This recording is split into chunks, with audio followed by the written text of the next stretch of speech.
माता की, छत्रपती शिवाजी महाराज की जय श्रीराम, जय जय श्रीराम। या ठिकाणी मंचावर उपस्थित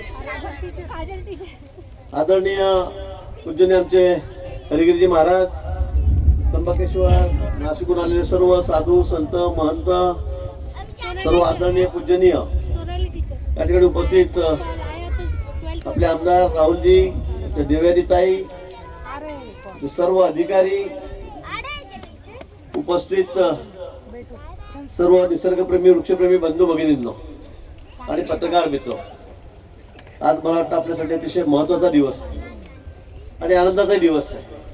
कारण नाशिक शहरामध्ये आता आपण वृक्षारोपणाला सुरुवात केलेली आहे. तर म्हणजे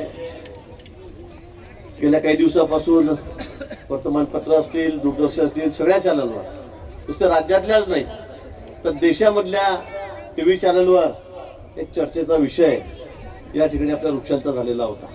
महाराजांनी त्या बाबतीमध्ये वाच्यता या ठिकाणी केलेली आहे आणि आज तर आपण तिथे मोबाईल ॲपचं या ठिकाणी उद्घाटन केलेलं आहे. याच्या माध्यमातून सुद्धा आपल्याला आता कुठे झाडं लावायची आहेत, काय आपल्याला सांगता येईल.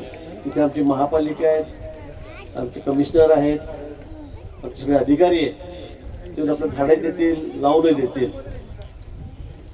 पण एक निश्चित सांगतो, आपण संकल्प केलेला आहे. मधल्या काळामध्ये सांगितलं की 1700 झाडं काढणार आहे, तेवढे आपण काढणारच नव्हतो.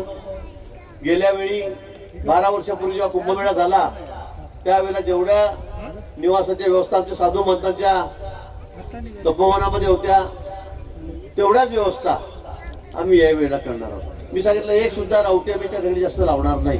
पण गेल्या अनेक वर्षापासून, शेकडो वर्षापासून परंपरा आहे, ते साधू संतांचा निवास आहे तपोवन, तेवढी व्यवस्था आम्हाला करावीच लागेल. पण या मधल्या 12 वर्षाच्या काळामध्ये, 10 वर्षाच्या काळामध्ये पावसामुळे कोणी काही जाऊन त्यांनी वृक्षारोपण केलं असेल, त्यामुळे मध्येच ज्या ठिकाणी रावट्या होत्या त्या ठिकाणी काही झाडं झुडपं उगवलेली आहेत आणि म्हणून आम्ही म्हटलं की आम्हाला तेवढी काढावी लागतील, अन्यथा आम्हाला त्या ठिकाणी दुसरा पर्याय नाही. आणि संत त्या ठिकाणीच राहत आहेत, सगळे साधू संत महंत देशभरातून आलेले ते त्या ठिकाणी राहत आहेत आणि म्हणून त्यांची तेवढी व्यवस्था करणं हे अपरिहार्य आहे. आणि आम्ही त्यातही हे सांगितलं की आम्ही ही इथली झाडं जी या ठिकाणी काढू ती आम्ही लगेच त्याचं दुसऱ्या ठिकाणी स्थलांतर करू, आम्ही रिप्लांटेशन आम्ही त्या ठिकाणी करू. तशी व्यवस्था पण गेल्या वेळी आम्ही जवळपास 1000 झाडं काढली होती, त्यातली 700 झाडं जगलेली, म्हणजे 70% 65% त्याचा सक्सेस त्या ठिकाणी आहे. म्हणून हे पण आपण सांगितलं होतं. पण वृक्षप्रेमी आहेत, मला काही त्याच्याबद्दल बोलायचं नाही. त्यानंतर काही आमच्या राजकीय संघटना त्या सुद्धा कामाला लागल्यात, आंदोलन केले, माझे अनेक कार्टून बनले, कुऱ्हाड घेऊन असं उभा आहे मी लंगोटी बांधून. झाड तोड्याची गोष्ट आपल्याला माहित असेल बाबती जुनी शाळेतली, तसं मला दाखवण्यात आलं, करवत घेऊन दाखवण्यात आलं. आणि हे बघा, हे सगळे झाडं तोडायला लागलेत, पर्यावरणाचा ऱ्हास करतायत, निसर्गाचा ऱ्हास करतायत, वृक्ष तोडतायत. पण मी आपल्याला या ठिकाणी सांग, आपण या ठिकाणी मी बोर्ड बघितलं, एक पेड माँ के नाम, मोदींचा फोटो आहे, त्यांनी घोषणा केलेली आपल्या आईच्या नावाने एक झाड सगळे जण लावा, सगळे जण. आणि अशा पद्धतीने आपण एक झाड इतक्या लोकांनी जर लावलं, आज 13-14 कोटी लोकसंख्या आपल्या या महाराष्ट्राची आहे, 140 लोकसंख्या ही देशाची आहे. मला वाटतं आम्ही जरा संकल्प पूर्ण केला तर मला असं वाटतं की दुसरं काही करण्याची गरजच नाही. आणि म्हणून इतकं वृक्षावर प्रेम, निसर्गावर प्रेम आमच्या पंतप्रधानांचं या ठिकाणी आहे, आमच्या मुख्यमंत्र्यांचं या ठिकाणी आहे. आणि मग ते कशी परवानगी दिला मला एवढं झाड तोडायला. आणि म्हणून काही ते गैरसमज झालेत, त्यातून काही वृक्षप्रेमी समोर आलेत, मला तिच्यावर काही बोलायचं नाही. पण बोलण्याच्या ओघामध्ये काही जास्त बोललं गेलं. कुंभमेळ्याची गरज काय, हा कुठला प्रश्न आहे. तिथे साधू संत गांजा प्यायला येतात, मला वाटतं हे म्हणणं अतिशय चुकीचं आहे, याला आम्ही मान्य करणार नाही. शेवटी आमची अस्मिता आहे. कुंभमेळा देशामध्ये 3 ठिकाणी आणि त्यातलं सर्वात महत्त्वाचं स्थान हे या ठिकाणी त्र्यंबकेश्वरचं आहे, नाशिकचंही आहे, प्रयागराजचंही आहे, उज्जैनचं आहे. आणि म्हणून तुम्ही अशा पद्धतीने काही टीका टिप्पणी करू नका. मी त्यांना आधीच विनंती केली, तुम्ही झाडांची जातायत तर समजा 500 झाडं खराब होतील, जातील 500 झाडं, पण 500 झाडाच्या बदल्यामध्ये मी 15,000 झाडं लावतोय, अजून काय पाहिजे. आणि झाडे तुम्ही बघतात, त्यांनी सांगितलं की नुसते झाडं लावतात, छोटे छोटे 2-2 फुटाचे 1-1 फुटाचे, पुढच्या वर्षी दिसत नाही. आता यातलं एकही झाड, 15,000 झाडामधलं एकही झाड मरणार नाही, एकही झाड. 100% सगळी जी झाडं आहेत ते सगळे आम्ही जगवणार आहोत. त्यातलं एकही झाड मिळालेलं असेल तर मला सांगा, आम्ही 200-500 झाड एक्स्ट्रा ठेवू. कदाचित काही धक्क्याने येणाऱ्या ट्रान्सपोर्टिंगमध्ये शेखरजींनी या ठिकाणी सांगितलं की 1300 किलोमीटर झाडातले आम्ही. मी लगेच त्या दिवशी कार्यक्रम संपला, आमचा निरीक्षण झालं, मतदान झालं 6 वाजता 5:30 वाजता आला आणि मी 7 वाजेचं विमान घेतलं. जळगावहून हैदराबाद विमान होतं, त्यात बसलो, हैदराबादला गेलो. तिथून 400-500 किलोमीटर पुढे त्या ठिकाणी राजमुद्रीला गेलो. तिथे दुसऱ्या दिवशी दिवसभर थांबून सगळी झाडं सिलेक्ट केली, ती बाजूला काढली आणि ती झाड लगेच या ठिकाणी यायला सुरुवात झाली. आता आमची 2000 झाडं आलेली आहेत. दररोज एका दिवसात 2-2 ट्रक या ठिकाणी येतील. एका ट्रकमध्ये फक्त 300-350 झाडं बसत आहेत. मोठी झाडं आहेत. 1300 किलोमीटरचा प्रवास त्याचा या ठिकाणी आहे. आणि म्हणून मी सांगितलं की 15,000 झाडं लावल्याशिवाय आम्ही स्वस्त पडणार नाही. आणि आम्ही जेव्हा झाडं लावू तुमचं समाधान होईल. आणि माझं एकट्याचं काम नाहीये, हे प्रशासनाचं काम नाहीये, हे आमच्या सगळ्या नाशिककरांची जबाबदारी आहे. सर्वात महत्वाचं आहे तुमची आमची जबाबदारी आहे.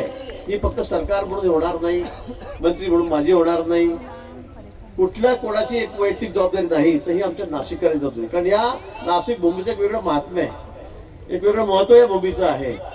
ही सगळीच आहे. म्हणजे इथे काय नाही, महाराजांनी सांगितलं प्रभू श्री रामचंद्राच्या पदस्पर्शाने पुरीत झालेली भूमी आहे. आणि म्हणून मी तिचं संवर्धन, तिची जोपासना ही तशीच झाली पाहिजे. तिथलं पर्यावरण तसं सांभाळता आलं पाहिजे. आणि आजकाल तर आपण बघितलं असेल राज्यभरात देशभरात मी मिलिटरीचे अनेक लोक बघतो, ते राहायला रिटायर्डच्या लाईफमध्ये इथे येतात. रिटायर झाले की घर कुठे करायचं आहे तर नाशिकमध्ये. आता दुसरा नंबर ते पुण्याला देत आहेत. म्हणजे इतकं सुंदर वातावरण आमचं या ठिकाणी आहे, इतकं हिरवळ आमची या ठिकाणी आहे. आणि अशा ठिकाणी त्याचं जतन झालं पाहिजे या मताचे आम्ही आहोत.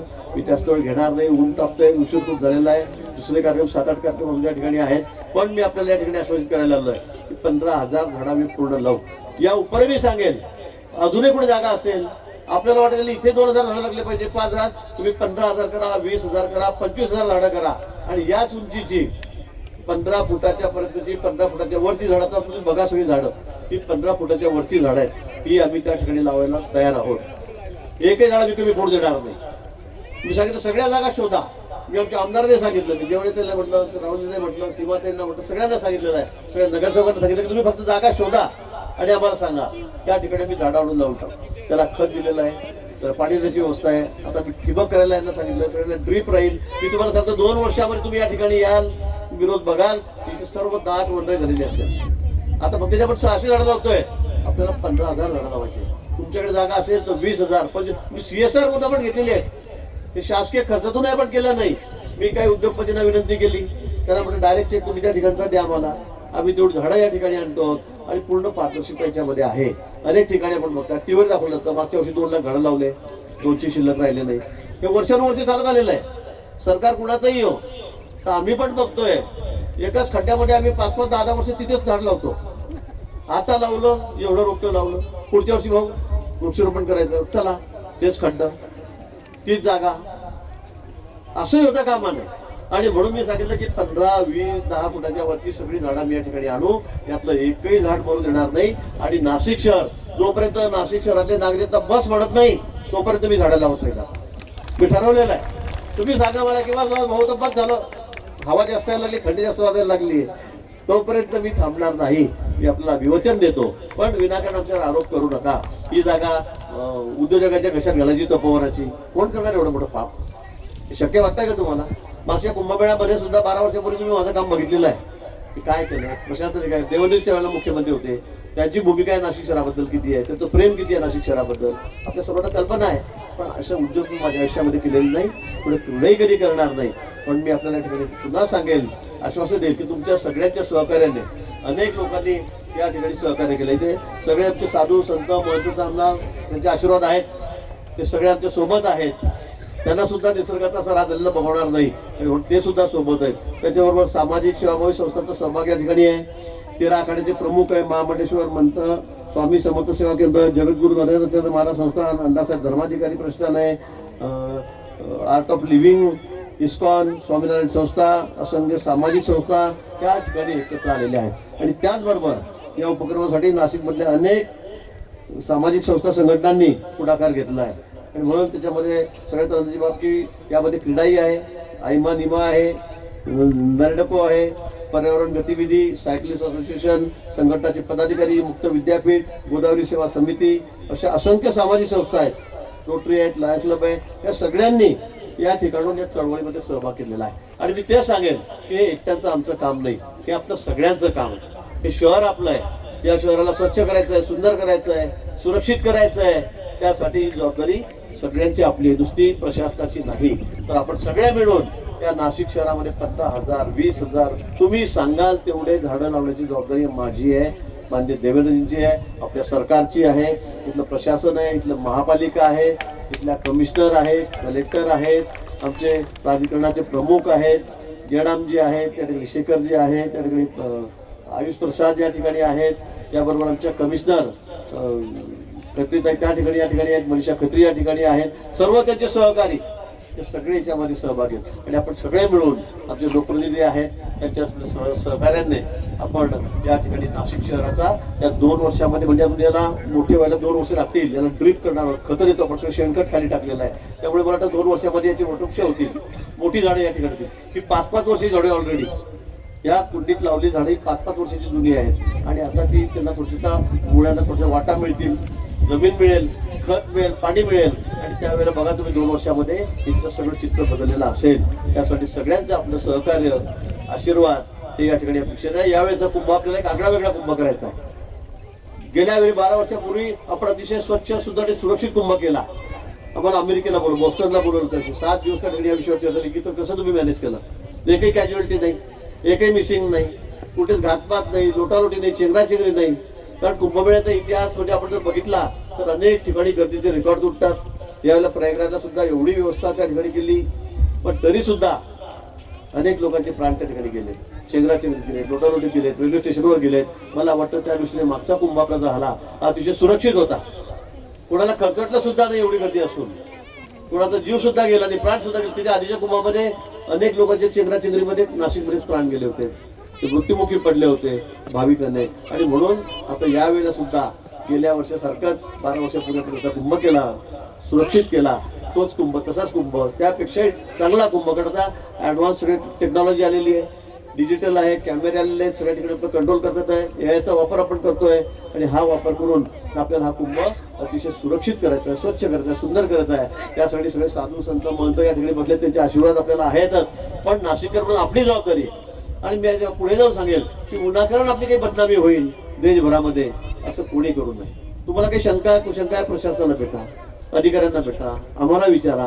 पण काहीतरी आम्ही नाशिकचं सगळं काहीतरी बट्ट्याबोळ करतोय, काहीतरी अपरित करतोय, काहीतरी वेगळं करतोय, असा प्रचार प्रसार कुणी करू नका, कुणी करू नका. शेवटी सगळ्यांच्या धार्मिक भावना आहेत, त्याही दुखावल्या जातात. काही बोटवर मंडळी येते, काही काही बोलते, साधू येतात, काय करतात, गांजा पितात. तुम्ही गांजा ठेवलं का, कोणी येणार नाही, हे काही मला योग्य वाटत नाही. असं बोलणं हे अतिशय चुकीचं आहे. आम्ही सहिष्णू आहोत, याचा अर्थ असा नाही की कोणी येऊन काही. आमच्या एवढ्या मोठं, सगळ्यात मोठं धार्मिक काम आहे आमचं सगळे राज्यातलं, मोठं काम, मोठं कार्य आहे. कोट्यवधी लोक या ठिकाणी येणार आहेत, मागच्या वेळेपेक्षा तिप्पट चौपट त्या ठिकाणी भाविक येणार आहेत. आणि तुम्ही जर अशा पद्धतीने साधू संत म्हणतो अवमान करत असाल तर ते सुद्धा खपवून घेतलं जाणार नाही, खपवून घेतलं जाणार. आणि म्हणून माझी त्यांनाही विनंती आहे की तुम्हाला जे अपेक्षित आहे त्यापेक्षा 10 पट आम्ही चांगलं काम करतो, 10 पट जास्त झाडं आम्ही त्या ठिकाणी लावतो. आणि त्याच्याने आपलं समाधान होईल याची मला खात्री आहे. नाशिककरांचं समाधान होईल, त्यानंतरच आम्ही त्या ठिकाणी रोपटं जे आहेत ती सुद्धा काढायला सुरुवात करू. मी हे सांगितलेलं आहे. आम्हाला ती घाई नाही की बघा आम्ही लावून टाकतो 2-3 हजार झाडं आणि आता आम्ही तेही करणार नाही. तुमचं जेव्हा सगळ्यांचं समाधान होईल की खरंच सगळ्या उपासनाला झाडं लागलेली आहेत, मोठी मोठी 5-5 वर्षी झाडं लागलेली आहेत, त्याच वेळेला आपण त्या कामाला सुरुवात करू. पण आपल्याकडे वेळही कमी आहे, आपल्याला सगळ्या व्यवस्था करायच्या आहेत. हजारो कोटीचे टेंडर आपण काढले, तर 7,000 कोटीचं टेंडर आज परवा त्या ठिकाणी रिंग रोडचं निघालंय. त्यामुळे सगळं नाशिक शहराचं चित्र बदलणार आहे. अनेक कामं आहेत, अनेक कामं आहेत. आणि त्यामुळे पुढच्या सभेच्या वेळेला आपण कालिदास सभागृहामध्ये आपण त्या ठिकाणी बोलणार आहोत. त्यावेळेला मी पुन्हा सगळ्या गोष्टी त्या ठिकाणी ठेवील. पण आज आपण एवढ्या मोठ्या संख्येमध्ये या ठिकाणी आलात, सगळे साधू संत महंत या ठिकाणी मला आशीर्वाद द्यायसाठी या ठिकाणी आलेत, त्याबद्दल त्यांचे आणि आपले मनापासून त्या ठिकाणी आभार व्यक्त करतो. पुन्हा सांगेल की हा कुंभ तुमचा आमचा सर्वांचा आहे, सर्वांनी या ठिकाणी हातभार लावायचा आहे. कुठेही नाशिक शहराची एवढ्या धार्मिक कार्यक्रमाची बदनामी होईल असं कोणीही वागू नये, करू नये. सोशल मीडियावर त्याचं फार प्रसिद्धी वेगळ्यावाकडी पद्धतीने, चुकीच्या पद्धतीने ती करू नये, एवढीच विनंती मी आपल्या या ठिकाणी करतो आणि थांबतो.